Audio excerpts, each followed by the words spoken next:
Greetings, this is Dr. Sheila Witherspoon, and this is Week 6 discussion for MHR 7560. For this discussion, we were asked to talk about developing new skills when it came to training and development. And with so many rapid changes that took place, particularly with COVID-19, there are a lot of things that have to be revamped, rethought, and redone as it relates to training and development. So one of the areas that was of interest to me was content relevancy. As things are moving so fast, to quote Margaret Lightfoot 2018, within that article, you also saw a quotation from Jordan who stated, training has to be relevant, engaging, and something that learners believe. It's critical to find out how to get it right. Otherwise, learners won't come back.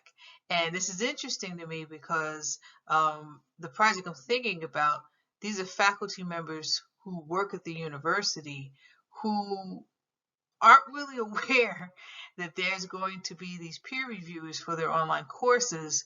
So while the content is relevant in terms of what the university wants and quality online courses and the training that comes along with it from those of us who decided to become quality assurance ambassadors, the faculty that are going to be the stakeholders, if you will, may not have a sense, number one, of what it's about.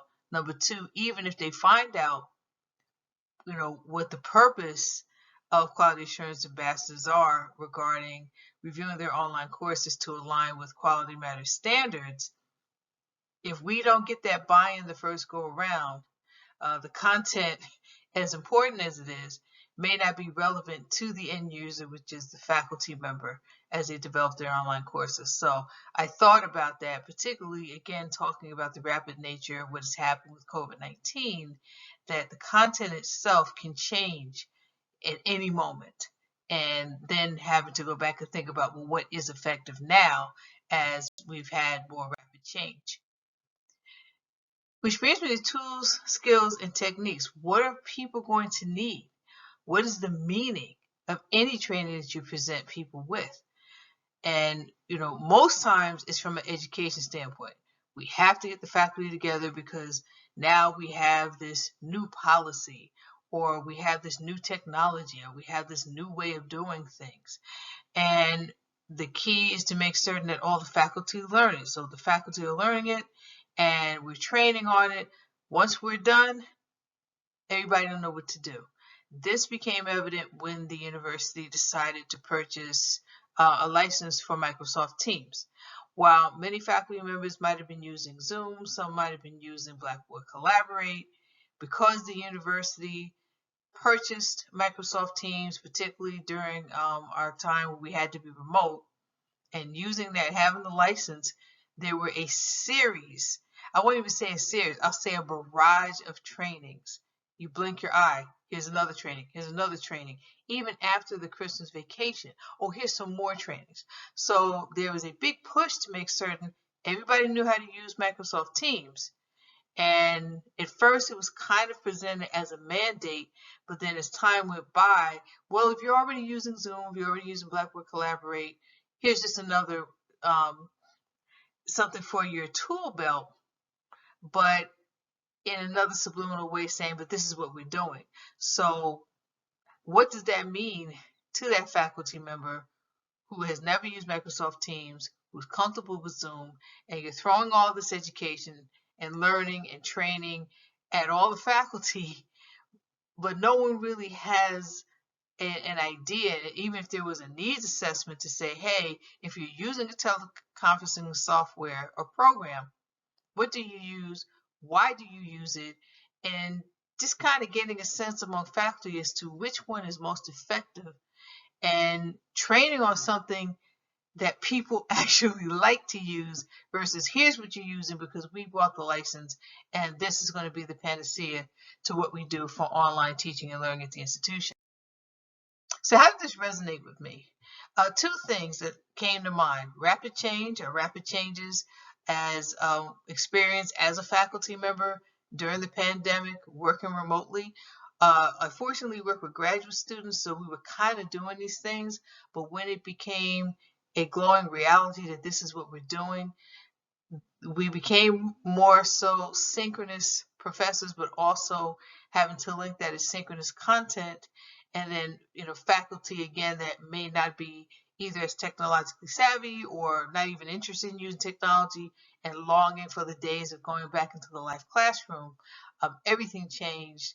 And with any training, there's going to be so much of it that once something becomes normalized, in the blink of an eye, okay, here's another change, because if we don't have this change, we won't be effective, which brings me to constant learning curve. It resonates because you get accustomed to something, here's something else now we have to learn. You get accustomed to that. You thought you've mastered this particular skill. Now you have something new you have to learn. So it's rapid changes and constant learning curves that absolutely resonated with me because we've been doing so much of that during the pandemic. So what are some things I have to improve?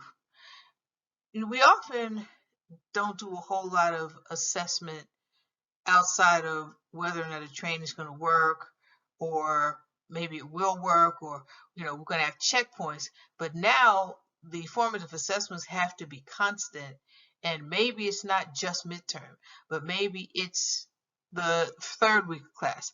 Maybe it's something that happens weekly, because with so many changes and such rapid change going on, we may not have time to wait till midterm or the end of the semester to see whether or not training has worked.